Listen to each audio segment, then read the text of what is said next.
Ya Bapak Ibu, kalau kita bicara persyaratan karya ilmiah untuk S1 skripsi itu referensinya minimal 25 buku. Dan kalau standar saya 70% dari 25 buku itu harus bidang dakwah dan komunikasi atau dakwah atau komunikasi sesuai dengan kajian kita. Tebalnya skripsi itu minimal 60 halaman. Kalau saya 65 sampai 70 halaman. Kalau S2 minimal 50 buku. Minimal 50 buku. Tebalnya minimal 100 halaman. 50 buku, 70% harus buku komunikasi atau dakwah sesuai dengan kajian kita. Kalau S3 minimal 100 buku. Iya, minimal 100 buku dan tebalnya disertasi itu minimal 200. Nah, yang kita pikirkan bagaimana mendapatkan literatur itu memang satu permasalahan. Bagaimana mengumpulkan daftar-daftar pustaka yang relevan. Caranya begini.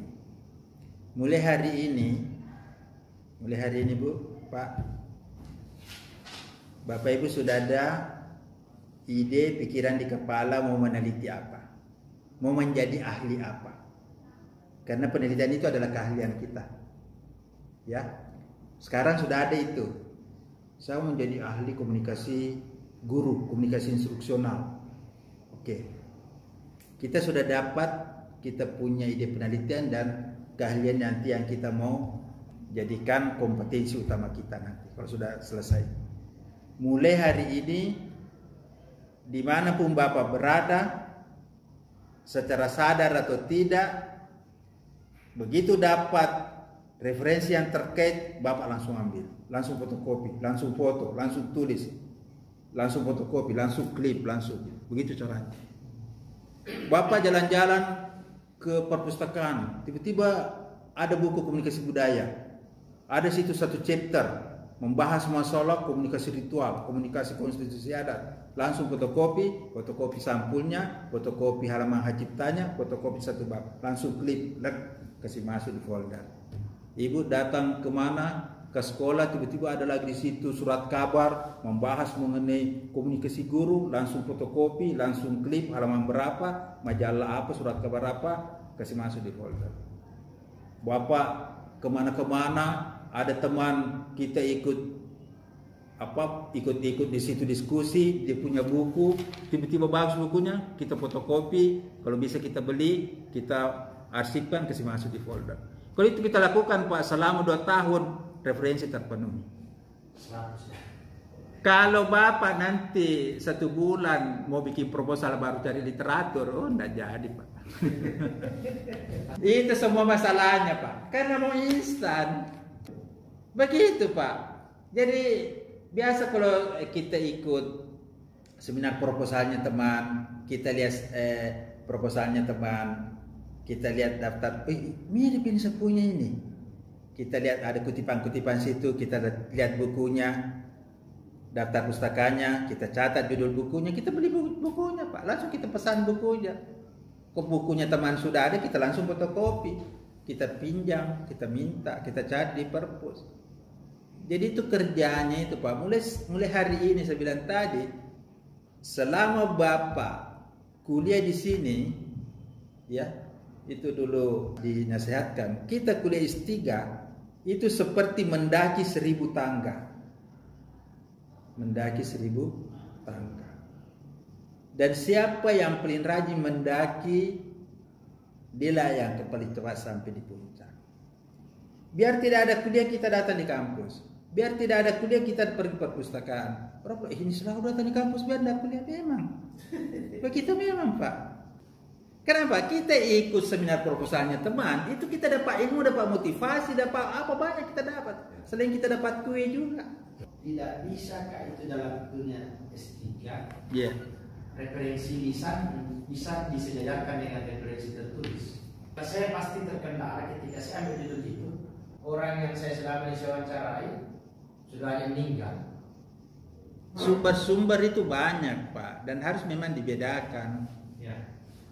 Literatur lain, data lain. Data lagi itu ada data sekunder, ada data primer. Wawancara itu data primer. Kemudian arsip-arsip di kantor pariwisata itu data sekunder. Buku-buku yang kita beli itu literatur, referensinya, referensi akademiknya. Jadi kesulitannya Bapak, mungkin yang Bapak maksud itu sumber-sumber data primernya, bukan literaturnya. Buki juga memang literaturnya yang masih kurang. Termasuk. Tapi kalau literaturnya kurang, Bapak ambil teori, ambil buku-buku yang relevan, kemudian teori itu kita kontekskan masuk dengan bahasa sesuai dengan kajian kita, dengan bahasa penelitian kita. Begitu caranya.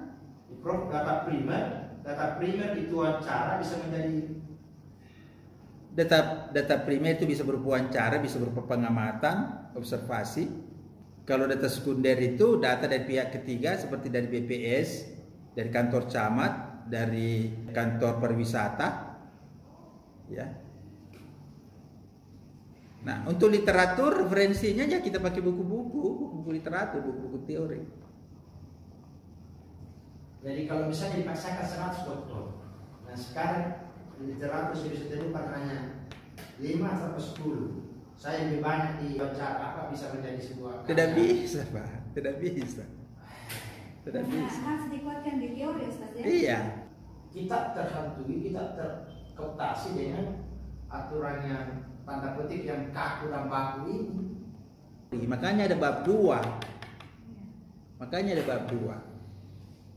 Bab 2 itu adalah tinjauan literatur, karena hampir semua masalah yang kita mau teliti di dunia ini sudah pernah ada penelitian yang mirip, penelitian yang berkaitan dengan penelitian itu. Misalnya Bapak itu ada konstitusi di situ, di suku Pedalaman. Ternyata ada juga suku Pedalaman di Papua, ada di Kalimantan, dan orang sudah pernah teliti. Ada korelasi ke situ nanti dulu. Iya.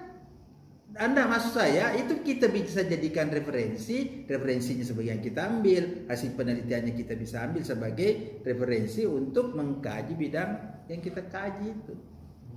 Jadi hampir tidak ada lagi itu betul-betul penelitian yang belum pernah disentuh oleh penelitian lain, tidak ada. Kita bilang ada ini konstitusi tradisi itu, adat itu. Hampir semua penelitian budaya itu ada, penelitian adat itu ada begitunya, Pak. Ada.